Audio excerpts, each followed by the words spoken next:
সমাজে অনেকে বোঝে না, উলামায়ে কেরামের কাছে বোঝে না, বসে না, মাকসাদ বোঝে না, ইবাদতের উদ্দেশ্য বোঝে না। প্রতিটা ইবাদতের একটা মাকসাদ আছে, উদ্দেশ্য আছে। ওই উদ্দেশ্য না জেনে ওই ইবাদত করলে ওই মাকসাদে পৌঁছাইতে পারে না।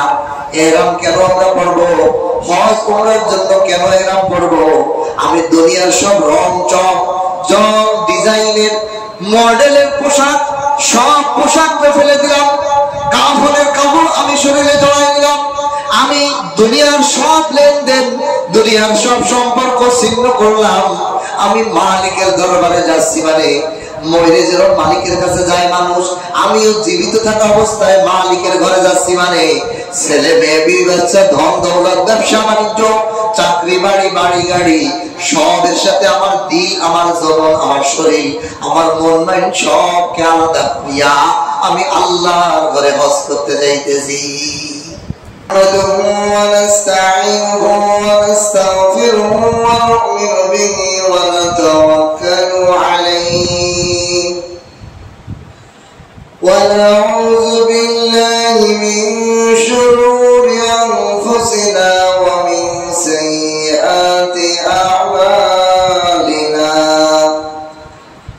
من يهده الله فلا مضل له ومن يضلله فلا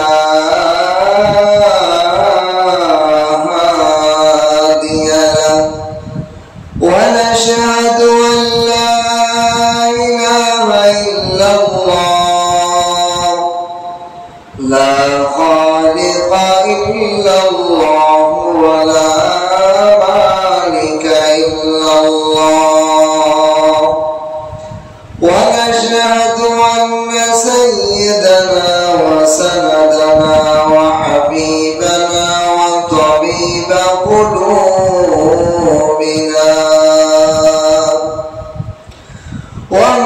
ومولانا محمدا عبده ورسوله أما بعد فأعوذ بالله من الشيطان الرجيم بسم الله الرحمن الرحيم إن أول بيت وضع للناس للذي بمكة مباركا وهدى للعالمين فيه آيات بينات مقام إبراهيم ومن دخله كان آمنا ولله على الناس حج البيت من استطاع إليه سبيلا ومن كفر فإن الله غني عن العالمين. وقال النبي صلى الله عليه وسلم الحج المبرور ليس له جزاء إلا الجنة أو كما قال عليه الصلاة والسلام. بارك الله لنا ولكم في القرآن العظيم ونفعنا وإياكم بالآيات والذكر الحكيم. سبحانك لا علم لنا إلا ما علمتنا إنك أنت العليم الحكيم. ربي زدني علما ربي زدني علما رب اشرح لي صدري ويسر لي أمري واحلل عقدة من لساني يفقهوا قولي. أعوذ بالله من الشيطان الرجيم. بسم الله الرحمن الرحيم. إن أول بيت وضع للناس للذي بمكة مباركا وهدى للعالمين فيه آيات بينات مقام إبراهيم ومن دخله كان آمنا ولله على الناس حج البيت من استطاع إليه سبيلا ومن كفر فإن الله غني عن العالمين. کالے کعبہ کا منظر اے خدا دکھلا مجھے، کالے کعبہ کا منظر اے خدا دکھلا مجھے، مکہ و یثرب کا منزل دیکھنے کو دے مجھے، کالے کعبہ میں پوچھو تلبیہ کرنا ہوا، استلام حضر اسود سے مشرب کر مجھے، حاجیوں سب دیکھتے ہیں راہ میں گانے میرا، جسم حضرت مصطفیٰ چپ کر بلاتا تھا تجھے، درمیان کوہ مروہ و صفا جب دوڑ مئی، اضطراب حاجرہ کو ایک نظر دکھلا مجھے، گنبد خضرا دکھا دے روضہ اقدس مجھے، درمیان کوہ مروہ و صفا جب دوڑ مئی، درمیان قبر منبر بٹھنے کو دے مجھے، گنبد خضرا دکھا کر دیکھو پر انوار کرو،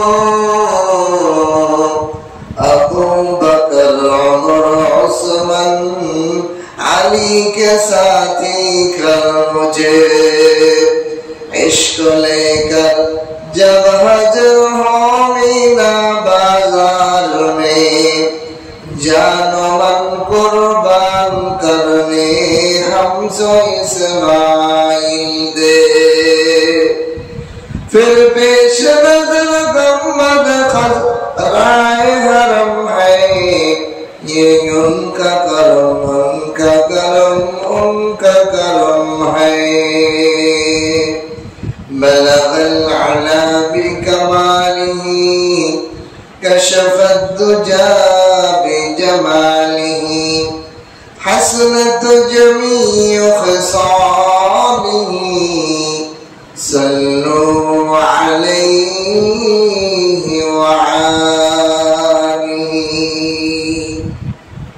اللہ تعالیٰ لاکھوں کوٹی شکر و سجود যে মহান রব্বুল আলামিন আমাদেরকে দয়া করে মায়া করে আল্লাহর ঘর মসজিদে জুমার আযানের সাথে সাথে উপস্থিত হওয়ার তৌফিক দান করেছেন, এজন্য কালিমাতুশ শুকর আদায় করি আলহামদুলিল্লাহ। আজ জিলকদ মাসের 8 তারিখ, আর মাত্র 32 দিন 31 দিন পরই কোরবানি ঈদ এবং জিলহজ ঈদুল আজহা অনুষ্ঠিত হবে। এই মাস হজের মাস, অনেক হাজিরা আমাদের দেশ থেকে বিভিন্ন প্রান্ত পৃথিবীর প্রান্ত থেকে আল্লাহর ঘরের মেহমান হওয়ার জন্য কেউ রওনা দিয়েছে, কেউ যাইতেছে, কেউ যাবে, ঠিক কিনা? কাবা ঘরের দিকে মানুষের ফেরা, মানুষের যাওয়া, এই কাবা ঘর পৃথিবীর প্রথম ঘর। এই কাবা ঘরের সাথে আমাদের অনেক ইবাদতের সম্পর্ক। 1 নম্বর, কাবার দিকে নামাজ, ফরজ নামাজ, আমাদের উপর যে নামাজ ফরজ হয়েছে এই কাবার দিকে কিবলা করা, কিবলার দিকে মুখ করে নামাজ পড়া ফরজ, ঠিক কিনা? আমরা যে জীব জানোয়ার জবাই করি, এটাকেও কাবার দিকে মুখ করিয়া জবাই করা। আমরা যে মাইয়িতকে কবরে শোয়াই, এই মাইয়িতটাকেও আমরা কাবার দিকে মুখ করে শোয়াই, ঠিক কিনা? এই কাবা ঘরের সাথে আমাদের আরো অনেক ইবাদতের সম্পর্ক, হজের সম্পর্ক। আল্লাহর ঘর, এই ঘরের ইতিহাস লেখে এই ঘর 10 শ্রেণীর লোক পাঠিয়েছে। এই ঘরটা সর্বপ্রথম এই ঘর বানিয়েছেন ফেরেশতারা। কবি বলেন বানা বাইতু রাব্বিল আরশি আশরুন ফাখুযুহু মালাইকাতুল্লাহিল কারামু ওয়া আযামু। কাবা ঘর, এই কাবা শব্দের অর্থ টুকরা। পৃথিবীর বুকে সর্বপ্রথম জমিনের এই টুকরা, এই জন্য এটাকে কাবা বলা হয়। কাবা শব্দের আরেকটা অর্থ হলো উঁচা, টিলা। কাবার আরেকটা অর্থ হলো টিলা, উঁচু। পৃথিবীর বুকে সবচেয়ে উঁচু জায়গা হলো কাবা জায়গা। পৃথিবীর সব জায়গার তুলনায় জায়গাটা একটু উঁচা, এই জন্যই তো মরুভূমি হলে পানি হয়, বড় নদী চলে যায়। আবার পৃথিবীর মাছ যেটা নাভি, মানুষের বডির যেটা মূল স্পট, মূল জায়গা হলো নাভি। এদিক ওদিক থেকে সমান জায়গা হলো নাভি। পৃথিবীর বুকের প্রথম স্থান জমিন হলো কাবা। হযরত আদম আলাইহিস সালামের এই পৃথিবীতে অবতরণের 2000 বছর আগে আল্লাহ তাআলা এই পৃথিবীর বুকে যখন জমিন সৃষ্টি করলেন, তখন আল্লাহ বললেন, যাও হে আমার ফেরেশতারা, তোমরা এই পৃথিবীর বুকের প্রথম জমিনে আমার নামে একটা ঘর তৈরি করো। বলেন সুবহানাল্লাহ। প্রথম আসমানে বাইতুল আরশের বরাবর, আর আল্লাহর আরশ বরাবর বাইতুল মামুর, এই বাইতুল মামুর বরাবর একটা ঘর তৈরি করো, যে ঘরটা হবে বাইতুল আমার, আমি আল্লাহর ঘর। ফেরেশতারা এই ঘর আদম আলাইহিস সালামের পৃথিবীতে আগমনের 2000 বছর আগে এই ঘরটা তৈরি করেন এবং তারা ওই ঘরের হজ করেন, তওয়াফ করেন। বলেন সুবহানাল্লাহ। এরপরে আল্লাহ তাআলা ওয়া আদম, 2 নম্বরে এই ঘরকে সৃষ্টি করলেন আদম আলাইহিস সালাম। আদম আলাইহিস সালামকে জমিনে পাঠানোর পর ওই ঘরটা বিরান হয়ে গিয়েছিল, নিঃশেষ ধ্বংস হয়ে গিয়েছিল। অনেক পুরাতন ঘর ভাঙ্গে চলে ঝরে পড়ে যায় কিনা, ধ্বংস হয়ে যায়। আদম আলাইহিস সালামকে আদেশ করা হলো, আপনি বাইতুল মামুর বরাবর একটা ঘর তৈরি করেন এবং আপনার সন্তান ছেলে মেয়েদেরকে নিয়ে ওই ঘরে আমার ইবাদত করবে। এই ঘর আমার ইবাদতের ঘর তৈরি করবে। তখন আদম আলাইহিস সালাম কিতাবের মধ্যে লেখে, আদম আলাইহিস সালাম যে কাবা ঘর বানিয়েছিলেন খুবই ছোট, 1 বিঘা 12 আঙ্গুল বা 10 আঙ্গুল লম্বা, ছোট্ট একটা ঘর বানিয়ে ওর ঘরের পাশে ইবাদত করতেন। এই ঘরও ওনার ছেলেমেয়েরা পরবর্তী বংশধর আসতে আসতে হযরত নূহ আলাইহিস সালাম পর্যন্ত, নূহ আলাইহিস সালাম এর যুগে আবার এটাকে আরেকবার তৈরি করেন আদম আলাইহিস সালামের ছেলে হযরত শীশ আলাইহিস সালাম। তিনি আবার এই ঘরকে তৃতীয়বার নির্মাণ করেছেন। এরপরে নূহ আলাইহিস সালামের বিলাপনের পরে এই ঘরটা আবার জমিনের মধ্যে বিলীন হয়ে যায়। তুফানে সারা দুনিয়ার সব কিছু ধ্বংস হয়ে পানিতে জয়লাভ হয়ে এই ঘর মাটির তলে লুকিয়ে যায়। হযরত ইব্রাহিম আলাইহিস সালামের যুগে, ইব্রাহিম আলাইহিস সালাম ছিলেন সিরিয়া, মিশর, ওই এলাকায় বসবাস করতেন। ওখান থেকে আল্লাহ তাআলা ওনাকে আদেশ দিলেন, ওনার প্রথম স্ত্রীর মন সন্তুষ্টির জন্য দ্বিতীয় স্ত্রী আম্মা জান, আমাদের জাতির পিতা ইব্রাহিম আলাইহিস সালামের বিবি, দ্বিতীয় বিবি হাজেরা আলাইহিস সালামকে এবং তার সন্তান ইসমাইলকে সহকারে এই আরব ভূমিতে রেখে দিতে আল্লাহ তাআলা আদেশ করলেন। যেখানে রাখলেন সেই জায়গাটাই হলো কাবা ঘরের পাশে আবে জমজমের সাফা মারওয়ার মাঝখানে রেখে দেন। এই জায়গা রাখার পর হযরত ইব্রাহিম আলাইহিস সালাম এই ঘরকে আবার পুনরায় নির্মাণের আল্লাহ তাআলার পক্ষ থেকে আদেশ আছে যে আপনি আমার ঘর এখানে আছে, আপনি আবার পুনরায় সংস্কার করেন, আবার পুনরায় নির্মাণ করেন। ইব্রাহিম আলাইহিস সালাম আল্লাহকে বললেন, আল্লাহ আমি যে কাবা ঘর নির্মাণ করবো কোন জায়গা, সেই জায়গাটা তো আমি পাইতেছি না।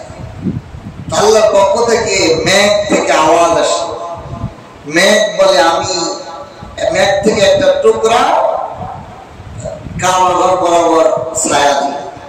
এই যে ছায়া যতটুক জায়গা আছে অতটুক জায়গার মধ্যেই হলো আল্লাহর কাবা ঘর ছিল। এই কাবা ঘর মেঘের ছায়া যেখানে পড়ছে, মেঘে আওয়াজ দিলে ওইখানে দেখলেন। দেখার পর উনি এখানে ধুলাবালি সরাই কিভাবে আবার ফাউন্ডেশন গুড়া কই এটা চাষ করবেন। আল্লাহর কাছে দোয়া করার সাথে সাথে আল্লাহ তাআলা বাতাসকে পাঠিয়ে দিলেন। বাতাস এসে এমন ভাবে ঝড়ো হাওয়া কাবা ঘরের যে দোয়া ছিল, ভিত্তি ছিল, ফ্লোর, এটাকে ধুলাবালি ছড়াই আবার জায়গায় করলেন। বলেন সুবহানাল্লাহ। আল্লাহ তাআলা আপনার আদেশে হযরত ইব্রাহিম আলাইহিস সালাম এবং তার সন্তান ইসমাঈল আলাইহিস সালাম দুইজনে মিলে এই কাবা ঘরের কাজ শুরু করলেন। রাজমিস্ত্রি, হেড মিস্ত্রি হলো ইব্রাহিম আলাইহিস সালাম, আর সহকারী কর্মী হলো ইসমাঈল আলাইহিস সালাম। পাথর দিয়ে গেঁথে গেঁথে এই ঘর নির্মাণ করা শুরু করলেন। হযরত ইব্রাহিম আলাইহিস সালাম গাঁথতে গাঁথতে যখন মানুষের উচ্চতার উপরে দেওয়াল গাঁথতে হবে, এখন কি করবে? কোনো মই নাই, টুল নাই, যে কোনো চৌকি নাই, উচ্চ উঠার লিফট নাই, ক্যারেম নাই, কিভাবে করবে? আল্লাহর কাছে দোয়া করলেন, আল্লাহ আপনি আমার এই ঘর নির্মাণের জন্য আমাকে একটা এই ব্যবস্থা করবেন। আল্লাহ তাআলা ওনাকে একটা পাথর দান করলেন, যে পাথরের নাম মাকামে ইব্রাহিম। কাবা ঘরের দরজার যেই পাশে, ওই পাশে ছোট্ট একটা মিনার কাছের ঘরের মধ্যে এই মাকামে ইব্রাহিম রাখা আছে। সুবহানাল্লাহ। হাজী সব গেছেন, আমিও গেছি। আল্লাহ আপনাদের সবাইকে যাওয়ার তৌফিক দান করুন। এখনো পর্যন্ত সেই পাথরে ইব্রাহিম আলাইহিস সালামের পায়ের ছাপ রয়ে গেছে। ওই পাথরের কারিশমা, মুজিজার পাথর, ওই পাথরের উপর ইব্রাহিম আলাইহিস সালাম দাঁড়াইলে লিফটের মতো উঁচা হয়ে যাইত, সন্নিতে উঁচা হয়ে যাইত। ইব্রাহিম আলাইহিস সালাম দেওয়াল গাঁথতে কোনো কষ্ট হইতো না।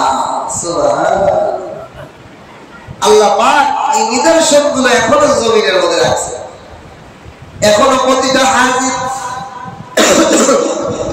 কাবা ঘরের টবে তওয়াফ করতে হয়, 7টা গল্লি দিতে হয়। এই গতি দেওয়ার পর 2 রাকাত ওয়াজিব নামাজ পড়তে হয়। মাকামে ইব্রাহিমের পাশে ওই বরাবর 2 রাকাত নামাজ পড়া ওয়াজিব। প্রতিটা তওয়াফের পরে এখানে 2 রাকাত নামাজ পড়া ওয়াজিব। এই পাথরের সম্মান, এই পাথরের পাশেই কাবা ঘরের দিকে মুখ করে নামাজ পড়তেন হযরত ইব্রাহিম এবং ইসমাঈল আলাইহিস সালাম। এই কাবা ঘর নির্মাণ করলেন। নির্মাণ করে উনি যখন নির্মাণ শেষ, জাবালে আবিল কুবাইস, এই কাবার পাশেই যে বড় পাহাড়, এটার নাম ছিল জাবালে আবু কুবাইস। এই পাহাড়ের উপরে আল্লাহ তাআলা হযরত আসওয়াদ জান্নাতি পাথর রেখেছিল।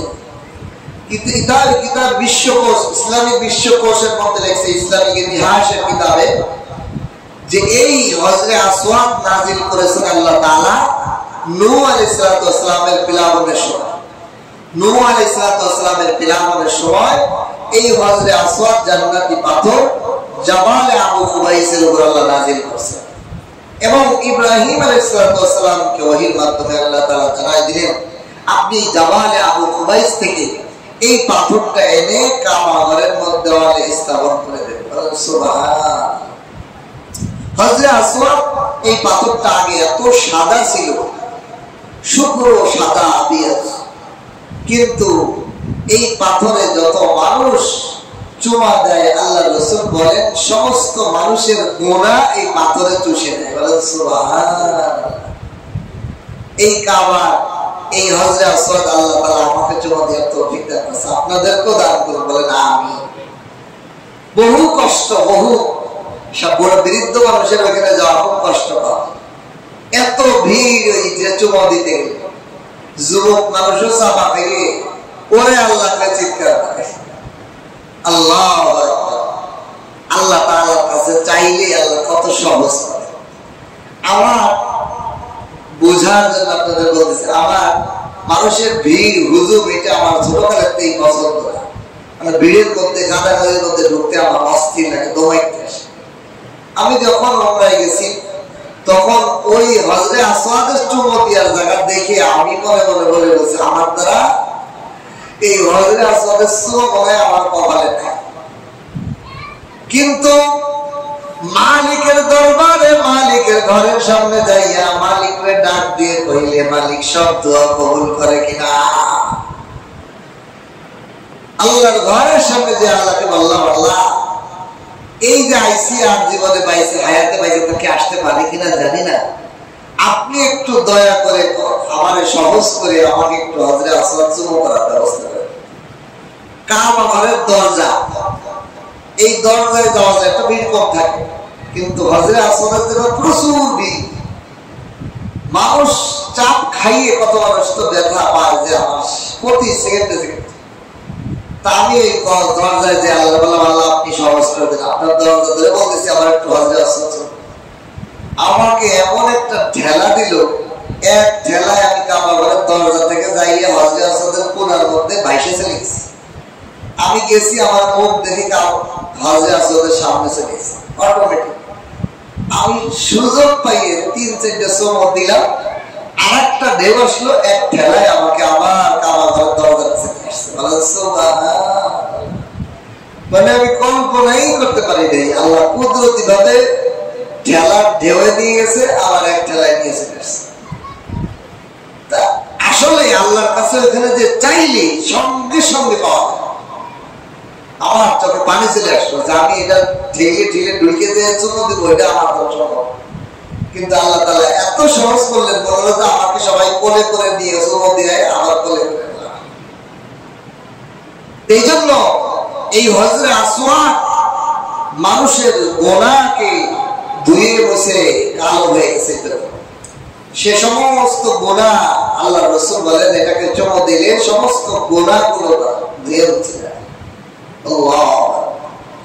হযরত ইব্রাহিম আলাইহিস সালাম এই হজরে আসওয়াদ কাবার দেওয়ালে স্থাপন করলেন। 4 নম্বরে ইব্রাহিম আলাইহিস সালাম এই কাবাকে নির্মাণ করলেন। এরপরে 5 নম্বরে কওমে আমালাকা, ইব্রাহিম আলাইহিস সালামের পরে আবার এই ঘরকে সংস্কার করে পুনর্নির্মাণ করে কওমে আমালাকা। এরপরে কুসাই, রাসূলুল্লাহ সাল্লাল্লাহু আলাইহি সাল্লামের বংশের পূর্ববর্তী বংশধর কুসাই, তারা আবার 6 নম্বরে এটা নির্মাণ করে। 7 নম্বরে বনু জুরহাম, ইসমাইল আলাইহিস সালামের বংশধর। ইসমাইল আলাইহিস সালাম যে বংশে বিবাহ করেছিলেন, ওই বংশের লোকেরা পরবর্তী যুগে এই কাবাঘরকে 8 নম্বরে নির্মাণ করে। 7 নম্বরে 8 নম্বরে রাসূলুল্লাহ সাল্লাল্লাহু আলাইহি ওয়াসাল্লামের দাদা আব্দুল মুত্তালিব রাসূলুল্লাহ সাল্লাল্লাহু আলাইহি ওয়াসাল্লামের নবুয়তের 5 বছর আগে এই ঘরটা আবার নির্মাণ করে। সুবহানাল্লাহ, কাবা ঘরকে নির্মাণ করে। কাবা ঘরের আগের সুরত ছিল এমন যে কাবা ঘরের দরজা ছিল আমাদের যে মসজিদের দরজা দেয় 2 সিঁড়ি দিয়ে উঠতে হয়। কাবা ঘর প্রথম রাসূলের দাদা যেসমা নির্বাচন করেন বা ইব্রাহিম আলাইহিস সালামের যে নির্মাণ কাজ ছিল, ওই সময় কাবা ঘরে 2টা দরজা ছিল এবং জমিন বরাবর দরজা ছিল। এক পাশটা ঢুকে আরেক পাশটা বের হওয়া যায়।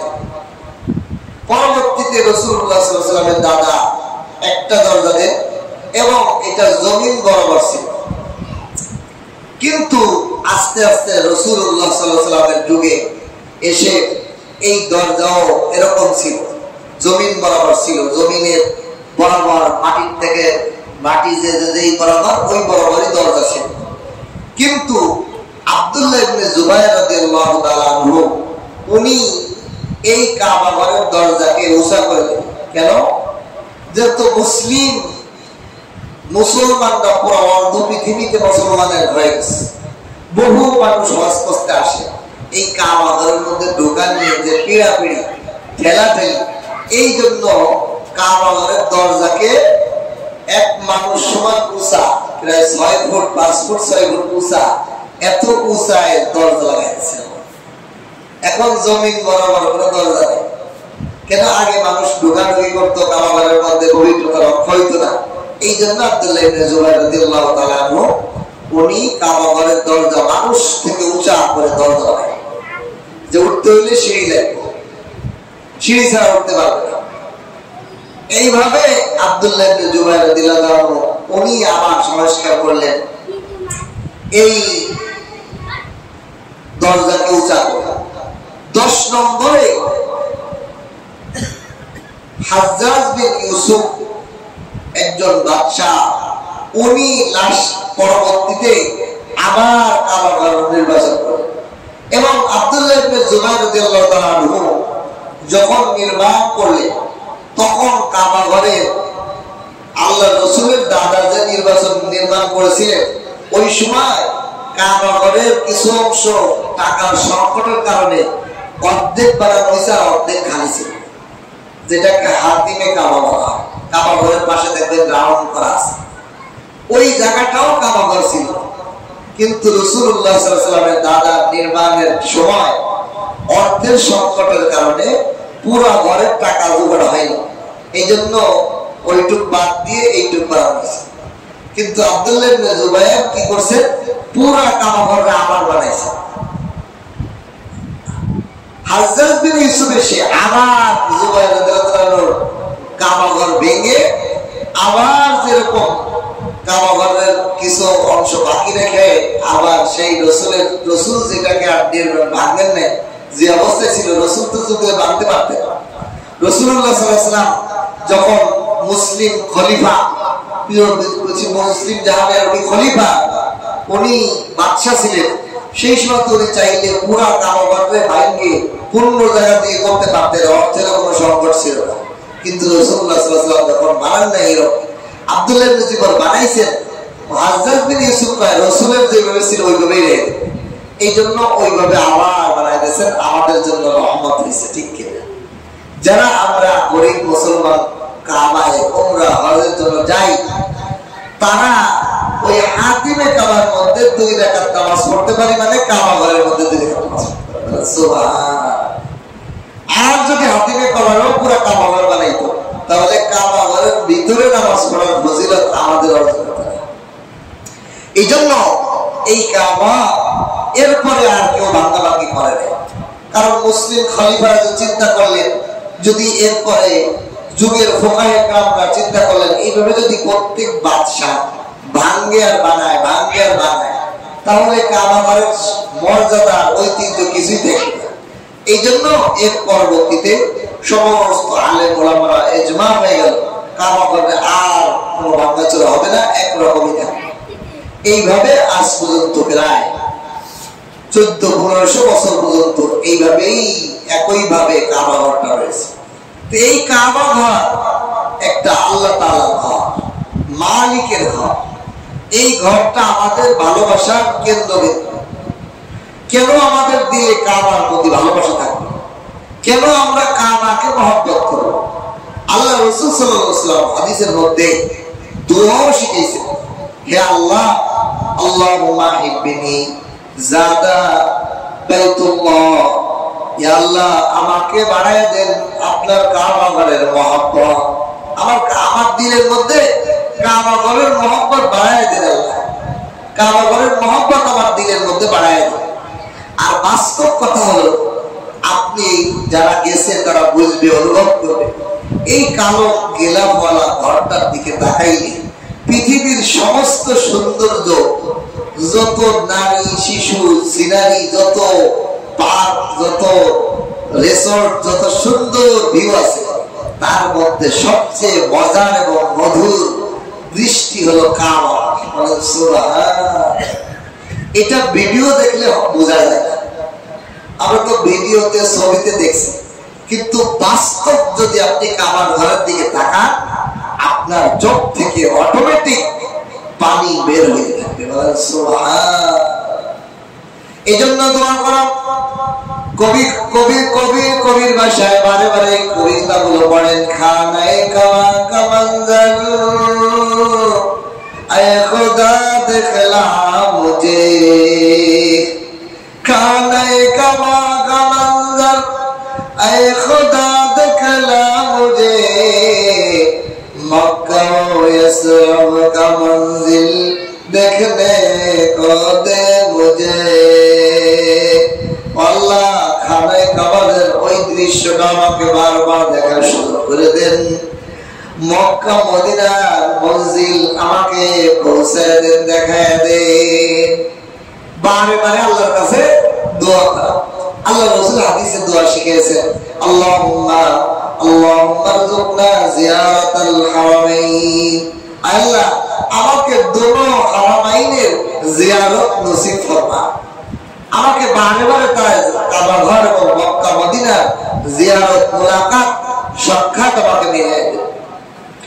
এই যে কাবা ঘরের প্রতি প্রেম ভালোবাসা মানুষকে কাবার দিকে টেনে দেয়, যার দিলে যেই পরিমাণ মহব্বত। আজকে দেখলাম অনলাইনে এক ব্যক্তি 40 বছর ধরে রোজা রাখছে। কত বছর? 40 বছর পর্যন্ত রোজা রাখছে। প্রতিদিন ইফতারের সময় আল্লাহর কাছে দোয়া করেন, আল্লাহ আপনার ঘরের মেহমান হিসেবে আমাকে একটু কবুল করে। 40 বছর দিন মজুরি করে দোয়া রেখে দোয়া করার পরে আল্লাহ তাআলা তার জন্য আজকে হজের ব্যবস্থা করে দিয়েছে।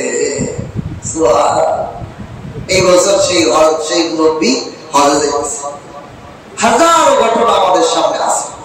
এই জন্য কাবার প্রেম, কাবার মহব্বত যার দিলে যত থাকবে, তার কাবার দিকে যাওয়া তত সহজ, তার যাওয়া সহজ। আপনি তো অনেকে টাকা থাকার পরেও যেতে পারেন, আর অনেকের টাকা পয়সা নাই, দিন আনে দিন খায়, তারপর আল্লাহ হজ করাই দিয়েছে। আছে কিনা? আছে, অনেক ঘটনা আছে।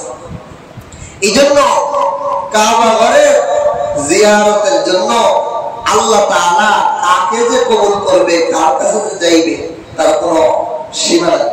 ঢাকা শহরের এক কাজের মহিলা ঘটনা আমাদের উস্তাদ শুনিয়েছেন, যে কাজের মহিলা, সে মালিক, সে কাজ করে, দিন কাজ করে, বাসায় বাসায় কাজ করে, কয় টাকা পায়, দিন আনে দিন খায়, এরকমই তো চলে। একজন মহিলা বাসা বাড়িতে কাজ করে, তো ওই মহিলা যে বাসায় কাজ করে, ওই বাসার মালিক হজে যাবে। তা এই কথা শুনে মহিলা তার সাহেবকে কয়, সাহেব আমার লেগে একটু দোয়া করেন, আল্লাহ যেন আমাকেও একটু হজে যাওয়ার হবে, এরকম দোয়া চাইছে। তার হচ্ছে আচ্ছা তোরে আল্লাহ যদি তৌফিক দেয়, আল্লাহ তোর নেয়, দোয়া করছে। কিন্তু দোয়ার যে এত কাজ, তা দ্রুত কাজ হয়ে গেছে, এটা তো সে জানে না। কি হয়েছে? হঠাৎ ওই কাজের মহিলা মালিকের বাসায় সাহেবকে বলতেছে, সাহেব আমার 40 দিন ছুটি লাগে। কি লেগে? আছে একটা কাজ। পরে কিছু কই নেই, ঠিক আছে, ছুটি দিয়েছে 40 দিন। এরপরে ওই সাহেব বাড়িওয়ালা যখন হজে গেছে, দেখে যে হজের মধ্যে যে হোটেলে উঠছে, ওই হোটেলেই সিঁড়িতে উঠতে গেছে, তার কাজের মহিলাও সিঁড়িতে নামতেছে। এ তো দেহে আসছে, কিরে তুই না আমার বাসায় কাজ করিস, তুমি না আমার বাসায় কাজ করো, তুমি না এই অবস্থা, তুমি কিভাবে এখানে আসছো, কিভাবে ঘটনা কি, তুমি 40 দিকে ছুটি নিয়ে?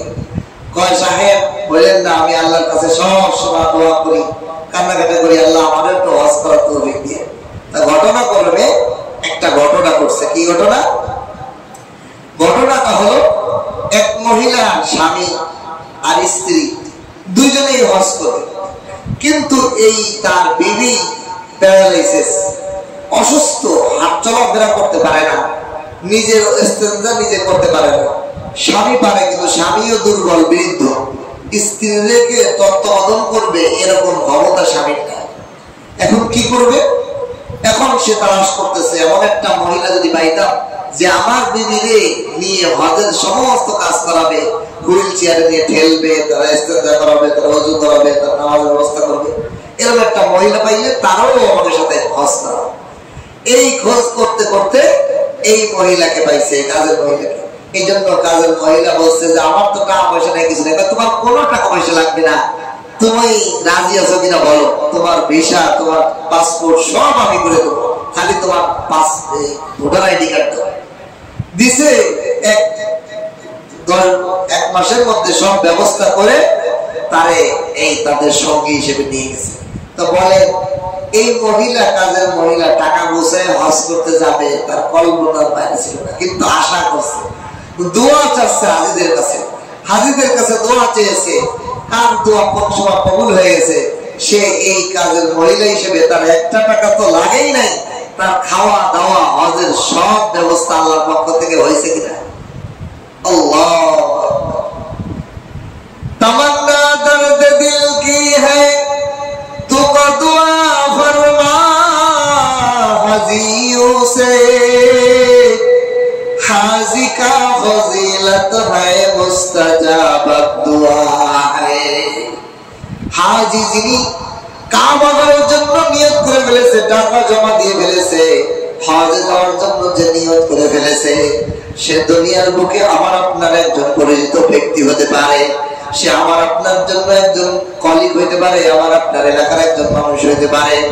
তার মর্যাদা আল্লাহর কাছে অনেক বাড়ে যায়, আল্লাহর ঘরের মেহমান সে হয়ে যায়। সে জোর দিয়ে যে দোয়া করে ওই দোয়াই আল্লাহ কবুল করে। হাদিসে তো আছেই, হাজি সাহেব হজ করে আসার পর 40 দিন পর্যন্ত তার দোয়া কবুল হইতে থাকে। তাকে বলা হয়েছে তুমি যদি কোনো বড় দোয়া করো না, তাহলে উম্মতের জন্য এটা খরচ ক্ষতি হয়ে যাবে। তুমি যদি কাউকে বদদোয়া দাও, লানত দাও, সেটা সঙ্গে সঙ্গে কার্যকারী হয়ে যাবে। এই জন্য আমার আপনার টাকা নেই, কিন্তু যে হজে যাবে তারে জড়ায় ধরেন, তারে মোলাকাত করেন, কোলাকুলি করেন, মুসাফা করেন, দোয়া চান, হাজি সাহেব আমার লাগে একটু দোয়া করেন যেন আল্লাহ আমাকে আল্লাহর ঘরের মেহমান হিসেবে কবুল করে। দোয়া চাওয়া, এই যে আমাদের দেশে এই জিনিসগুলো, যদিও এগুলো কাবার প্রেমের বিষয়, কাবার ঘরের সাথে ইঙ্গিতের বিষয়। আগে কি হতো, মানুষ যখন হজে যাইতো, হাজি সাহেবকে প্রায় রাস্তা দিয়ে লাইন ধরে মানুষ হাজি সাহেবকে আগায় দিত, হাজি সাহেবের ব্যাগ আগায় দিত, হাজি সাহেবের সাথে হাঁটিয়ে 1-2 মাইল পর্যন্ত মানুষ, গ্রামের মানুষগুলো আগায় দিত। আগে মানুষ যখন হজে যাইতো, পুরো এলাকার মানুষ তার কাছে দোয়া চাইতো, তার সাথে মুসাফা করতো, তার কাছে কিছু টাকা পয়সা দিও, কাবা ঘরে খরচ করার জন্য দিত। এগুলো কাবার প্রেম। আপনি 100 টাকা দেন, আপনার কাছে 100 টাকা আছে, আপনি অল্প বেশি দিতে পারতেছেন, আপনি হাজি সাহেবের হাতে হাদিয়া দেন, ও হাজি সাহেব এই 100 টাকা নিয়ে আপনি বাইতুল্লাহ আপনার যে প্রয়োজন আছে সেই প্রয়োজনে খরচ করেন। আমি যেতে পারি না, আমার টাকাটা তো গেছে। এই যে এরকম ঘটনা অনেকের আছে। যখনই কোনো হাজি সাহেব যায়, 10 টাকা, 100 টাকা, 500 টাকা তার হাতে দিয়ে দেয়, ভাই আপনি এই টাকাটা আপনার হাত দিয়ে দিলাম, আপনি মক্কায় যে খরচ করেন, যা মনে চাই কিনবেন, আপনি মক্কায় কাবা ঘরে খরচ করেন, যাতে আমার টাকাটা যখন গেছে আল্লাহ আমারও 100 নিয়ে যাবে। পাগলামি। পুরো হজটাই হলো আল্লাহর প্রেম। দেখেন, যারা হজে যায় প্রথমে জুতা রাখতে পারবে না, খালি পায়। খালি পায় মানে পলস করতে পারবে, মানে পার উপরে ঢাকা থাকতে পারবে না, এমন জুতা পরতে হবে। এহরামের 2টা কাপড় পরতে হবে, 2টা কাফনের কাপড়। এহরামের 2টা কাপড় হলো কাফনের কাপড়, এবং শরীয়তের মাসলাও এটা যে হাজি সাহেব এহরাম অবস্থায় মারা যাবে, তার এই এহরামের কাপড়ই হবে তার কাফনের কাপড়। বলেন সুবহানাল্লাহ। এই জন্য যখন হাজি সাহেব এহরামের কাপড় পরে, আমাদের সমাজে অনেকে বোঝে না, উলামায়ে কেরামের কাছে বোঝে না, বসে না, মাকসাদ বোঝে না, ইবাদতের উদ্দেশ্য বোঝে না। প্রতিটা ইবাদতের একটা মাকসাদ আছে, উদ্দেশ্য আছে। ওই উদ্দেশ্য না জেনে ওই ইবাদত করলে ওই মাকসাদে পৌঁছাইতে পারে না। ইহরাম কেন আমরা পড়বো? হজ করার জন্য কেন ইহরাম পড়বো? আমি দুনিয়ার সব রং চক ডিজাইনের মডেলের পোশাক, সব পোশাক ফেলে দিলাম, কাফনের কাপড় আমি শরীরে জড়াই দিলাম, আমি দুনিয়ার সব লেনদেন, দুনিয়ার সব সম্পর্ক ছিন্ন করলাম, আমি মালিকের দরবারে যাচ্ছি। মানে মরে যেরকম মালিকের কাছে যায় মানুষ, আমিও জীবিত থাকা অবস্থায় মালিকের ঘরে যাচ্ছি। মানে ছেলে মেয়ে, বিবি বাচ্চা, ধন দৌলত, ব্যবসা বাণিজ্য, চাকরি বাড়ি, বাড়ি গাড়ি, সবের সাথে আমার দিল, আমার জবান, আমার শরীর, আমার মন মাইন্ড সবকে আলাদা করিয়া আমি আল্লাহর ঘরে হজ করতে যাইতেছি। কিন্তু আমরা কিরকম হজে যাইতেছি? কি কয় টাকার স্বর্ণ আনবো, কয় টাকার মাল আনবো, কার জন্য কি আনবো, আগের থেকে এটা ঠিক করে রাখি। ঠিক কিনা? আফসোস, আমি তো যাবো আল্লাহর ঘরে যাইতেছি, আর ফিরতে না পারি এই আশায় যাবো। ঠিক কিনা? আমি যে যাইতেছি আর ফিরবো না, আল্লাহ যদি হায়াতে না বাঁচায় রাখে, ওকে নিয়ে আমি দাফন হইয়া যাবো। আমি যাইতেছি আল্লাহর দরবারে, আর ফিরে না আসতে পারি, আমার মালিক তো তওয়াক্কুল আছে। এই জন্য ইহরামের কাপড় যখন হাজি সাহেব পরবে, তখন তো তার দুনিয়ার সব সম্পর্ক শেষ হইয়া যাইবে, সম্পর্ক কাটা। ছেলে মেয়ে, বাড়ি গাড়ি সবের মায়া ছাড়িয়ে আমি চলে যেতেছি, আর জীবনে ফিরবো না। আগের কালে মানুষ এইভাবে হজে যাইত। আমরা দেখেছি ছোটকালে এলাকার মুরব্বীরা হজ করতে যাইতো, পুরো গ্রামের মানুষ যার কাছে যার পাওনা দেনা আছে সব শোধ করত, মাফ চাইতো, ক্ষমা চাইতো, লেনদেন কর্জে আসরা থাকলে সব শুধাইতো, ছেলে মেয়ে বিবাহ উপযুক্ত থাকলে বিবাহ দিয়ে দিত, সব হকুক আদায় করে নিজেকে ফ্রেশ করে নিত। কারণ আমি কেমন যেন মরে যাইতেছি, আমি কেমন যেন দুনিয়া থেকে বিদায় নিতেছি। কিন্তু বর্তমানের হজ গুলো দেখলে হাসি পায়, হাসি আসে। কেমন যেন হজটা হয়ে গেছে একটা ট্যুর, কক্সবাজার ঘুরতে যাইতেছে। কেমন যেন হজটা আমার কাছে একটা ভ্রমণ সফর হইতেছে, আনন্দ ভ্রমণ। অথচ হজটা ছিল মানুষের জীবনের আল্লাহর সাথে মহব্বতের, আল্লাহকে পাওয়ার সবচেয়ে বড় শেষ মাকাম। শেষ মাকাম ছিল হজ। দেখেন, আমি ছোট্ট একটা উদাহরণ দেব। দুনিয়ার বুকে একটা ছেলে আর মেয়ে যখন প্রেম করে, ভালোবাসা, আমরা তো এটাই দুনিয়ার ভালোবাসা বলি, যদিও এটা নোংরা খারাপ কাজ, কিন্তু এটাতে একটা ভালোবাসার দিক নিচে দেখেন। দেখেন, ভালোবাসার জন্য প্রথমে কি করা লাগে? আই লাভ ইউ দাবি করা লাগে কিনা? একটা ছেলে একটা মেয়েকে ভালোবাসে, তো ভালোবাসতে হইলে চুপ করে থাকে, ছেলেও চুপ, মেয়েও চুপ, জীবনেও ভালোবাসা হলো, জীবনেও ভালোবাসা। এই জন্য ভালোবাসার প্রথম ফাউন্ডেশন হলো দাবি করতে হয়, আই লাভ ইউ, আমি তোমাকে ভালোবাসি, বলতে হয়। এই দাবি হলো প্রথম মাকাম। দেখেন, ইসলামেরও প্রথম মাকাম হলো দাবি। আশহাদু আল্লা ইলাহা ইল্লাল্লাহ ওয়া আশহাদু আন্না মুহাম্মাদার রাসূলুল্লাহ। ইসলামেরও প্রথম দাবি হলো, প্রথম মাকাম হলো ইসলাম এর কালেমায়ে শাহাদাত। কালেমায়ে শাহাদাতের সাক্ষী না দিলে কেউ মুসলমান হইতে পারে না। কেউ যদি নামাজ দিয়ে ইসলামে ঢুকতে চায় হবে না, রোজা দিয়ে ইসলামে ঢুকতে চায় হবে না, যাকাত দিয়ে হজ দিয়ে ইসলামে ঢুকতে চায় হবে না, যতক্ষণ পর্যন্ত সে মুখে স্বীকার না করবে, সাক্ষী না দিবে, অন্তরে বিশ্বাস স্থাপন না করবে, ততক্ষণ পর্যন্ত তার ইসলামে প্রবেশ করাই হবে। ঠিক কিনা? ঠিক ভালোবাসার প্রথম মাকাম যেহেতু দাবি, ছেলে বলে মেয়েকে আমি তোমাকে ভালোবাসি, মেয়েও বলে আমি তোমাকে ভালোবাসি, তখন ভালোবাসার প্রথম স্তর হয়, প্রথম ফাউন্ডেশন হয়। ঠিক কিনা? এখন এই দাবি করার পর বসে থাকলে কাজ হইব না। ছেলে কইলো আমি তোমাকে ভালোবাসি, মেয়েও কইলে ভালোবাসি, কিন্তু কেউ কার সাথে মোলাকাত করে না, তাহলে ভালোবাসার দ্বিতীয় ফাউন্ডেশন হলো সাক্ষাৎ। এখন যখন ভালোবাসার দাবি করছে ছেলে, মেয়ের সাথে স্কুলে, কলেজে, কোচিংয়ে, তার বাড়ির আঙ্গিনায়, পার্কে, বিভিন্ন জায়গায় মোলাকাত করে কিনা? আর মোলাকাত হতে ঘাটে যেখানে যাবো সেখানে খালি জোড়ায় জোড়ায় মোলাকাত। ঠিক কিনা? ছেলে মেয়ের মোলাকাত, এমন মোলাকাত করে একদিনের মধ্যে মনে হয় 14 বার মোলাকাত করে। আমার আল্লাহ বলেন, ও দুনিয়ার মুসলমান, কালেমায়ে শাহাদাত পড়ে ইসলামের প্রথম ধাপ, আমি আল্লাহ ছাড়া কাউকে তুমি সৃষ্টিকর্তা মানো না, আমি নবীকে মুহাম্মদুর রাসূলুল্লাহকে নবী মানছো, এই দুইটা মানার পর তুমি যদি বসিয়া থাকো, তোমার প্রেম যেরকম হয় না, তোমার প্রেমের জন্য যেন মোলাকাত লাগে। ও আমার বান্দা, আমি তোমার জন্য 5 ওয়াক্ত নামাজ রেখেছি।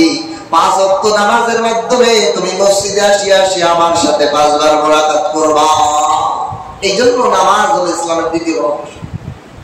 এখন মোলাকাত করতেছে, খালি হাতে মোলাকাত করলে হইব? ফুল নিয়ে আসে, কানেরটা নাকেরটা, বিভিন্ন সাজা গজনা, প্রেমিক প্রেমিকার জন্য কত কিছুই না নিয়ে আসে গিফট। প্রতিটা মোলাকাতে তার জন্য কত কিছু খাবার নিয়ে আসে, সাজা গোজার জিনিস নিয়ে আসে। মোলাকাত যত হাদিয়া দেয় তত মহব্বত প্রেমিকার সাথে হয়, ঠিক কিনা?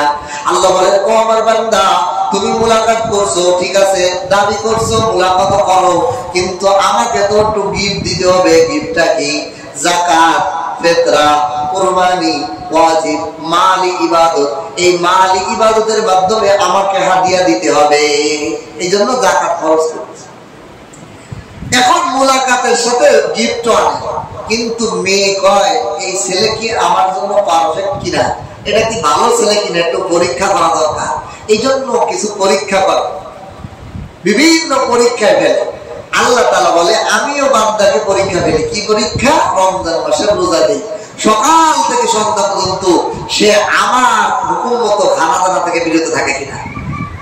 প্রেমিক প্রেমিক প্রেমিকা প্রেমিককে পরীক্ষা করে কিভাবে? প্রেমিকা প্রেমিককে পরীক্ষা করে এইভাবে, তার চোখের দিকে তাকায় থাকে, কোন মেয়ের দিকে তাকায় কিনা সে দেখে, যে আমি ছাড়া কোন মেয়ের সাথে তার সম্পর্ক আছে কিনা, আমি ছাড়া অন্য কোন মেয়ের দিকে সে তাকায় কিনা। আমি যখন প্রথম বিবাহ করছি, তা আমার বিবিকে আমাকে বাড়ি থেকে বাসে উঠাই নিয়ে দিচ্ছি। তো বিবিকে বসে আমি পাশে বসছি। দেখো আমার বিবি দেখি আমার চোখের দিকে তাকাইছে। নতুন বিবাহ করছি, তো আমার চোখের দিকে তাকাই রয়েছে। দেখেন বাইরে কত গাছপালা, এগুলো দেখেন, অন্যদিক তাকান, আমার চোখের দিক তাকাইছে। বোঝেন না আমি কেন চোখের দিক তাকাইছি? আপনার চোখ কোন দিক যায় এটা দেখতেছি। আল্লাহু আকবার। প্রেমিক প্রেমিকাকে প্রেমিকা পরীক্ষা করে। মেয়ে মানুষ পুরুষের চোখের দিকে তাকায়, দেখে কোন দিক তাকায়, আমি ছাড়া কি অন্য কোন মেয়ের দিকে তাকায় কিনা। এই যে বিষয়, এরকম পরীক্ষা করে কিনা, বিভিন্ন পরীক্ষা করে ছেলেকে। ঠিক আল্লাহ তাআলা বলেন, ইসলামেও 4র্থ ফাউন্ডেশন রেখেছি রোজা। রোজার মাধ্যমে বান্দার ঈমান পরীক্ষা হয়। তুমি যে আমি আল্লাহ ছাড়া মানো না, বাথরুমে যে পানি খাও কিনা দেখবো, তুমি দরজা আটকায় ভাত খাও কিনা দেখবো, নাকি আমার জন্য এই খাওয়া দাওয়া বন্ধ রাখো। এই রমজানের মাধ্যমে ঈমানের পরীক্ষা হয়ে যায়।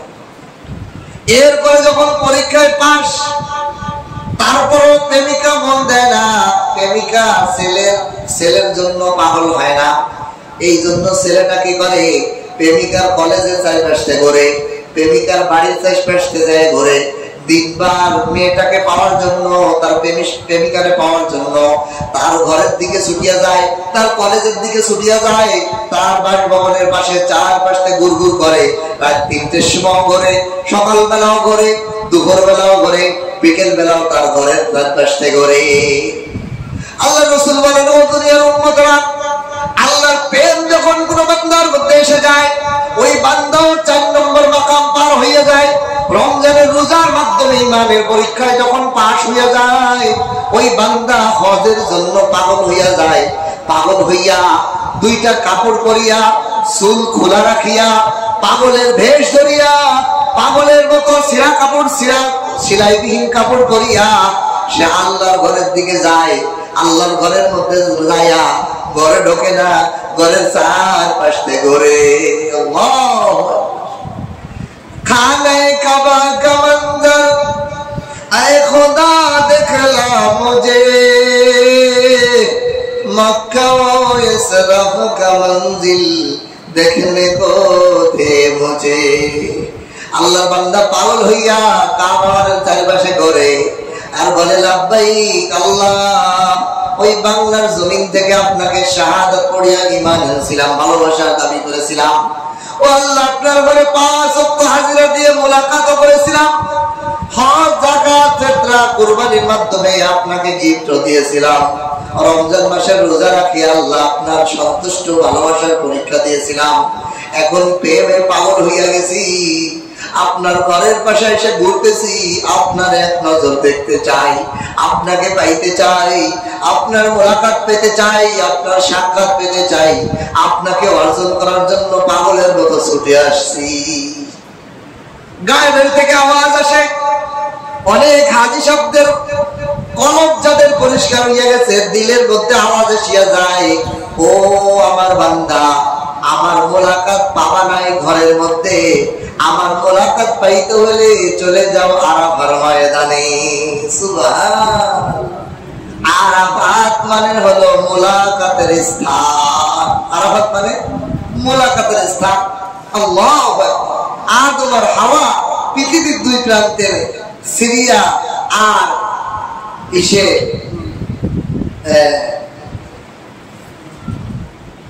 ভারতবর্ষে ইসে নেপাল, এই জায়গা আদম আলাইহিস সালামকে নামায় দেওয়া হয়েছে। দুইজনের যে মোলাকাতটা হয়েছে আরাফার ময়দানে, এই জন্যই এটাকে আরাফা বলে। আমাদের আদি পিতা আদি মাতা এই দুজনে এসে এই জায়গাটা মোলাকাত করছে, এই জন্য এই জায়গাটার নাম হচ্ছে আরাফা। আরাফা মানে পরিচিত, পরিচয় হওয়ার জায়গা, পরিচয়ের জায়গা। এই জন্য বান্দা যখন ইশক নিয়ে মোহাব্বত নিয়ে আরাফার ময়দানে অবস্থান করে যায়, ঠিকই আল্লাহ পাকের মোলাকাত তার নসিব হয়ে যায়। সে জানে আর আল্লাহ জানে। যারা এটা পেয়েছে তারা জানে আরাফার ময়দান একটা মজার জায়গা, আল্লাহ পাকের দোয়া কবুলের জায়গা। আরাফার দিনও একটা দোয়া কবুলের দিন। বলেন সুবহানাল্লাহ। হুকুকে আরাফার দিন 9 দিন হজ, এই দিনে দোয়া কবুল হয়।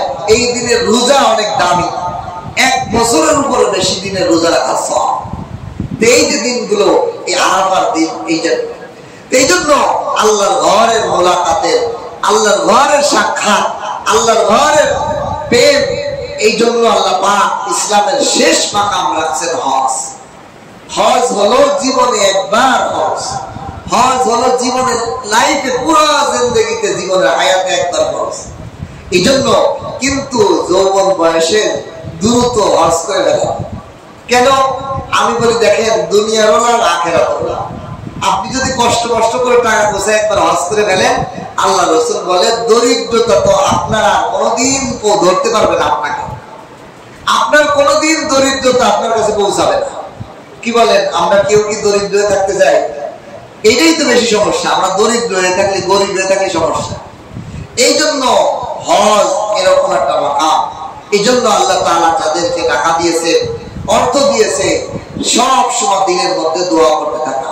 কিছু কিছু আমল আছে দ্রুত হজ হওয়া যায়। তার মধ্যে একটা হলো হাজি সাহেবদের কাছে দোয়া নেওয়া, হাজি সাহেবদেরকে কিছু টাকা দিয়ে দেওয়া, হাদিয়া দেওয়া। আল্লাহ ঘরে যাইতেছে, তাকে আপনি আপনার 100 টাকা, 500 টাকা, 1000 টাকা তারা হাদিয়া দিয়ে দেন। আপনি তাকে হাদিয়া দেন যে আপনি এটা হজে যে খরচ করবেন। 2 নম্বর, হাজি সাহেবদের সাথে দোয়া নেওয়া, হাজি সাহেবের কাছে মোলাকাত করা, হাজি সাহেবের বুকের সাথে বুক মিলানো। যেই লোকটা হজে যাইবো, কাবা ঘরকে দৌড়াই ধরবো, এই লোকের আমি একটু দৌড়াই দেবো, তাদের কাছে দোয়া নেওয়া এবং তাদের এবং নিজের অ্যাবিলিটি অনুযায়ী কিছু না কিছু টাকা এখন থেকে সঞ্চয় শুরু করেন।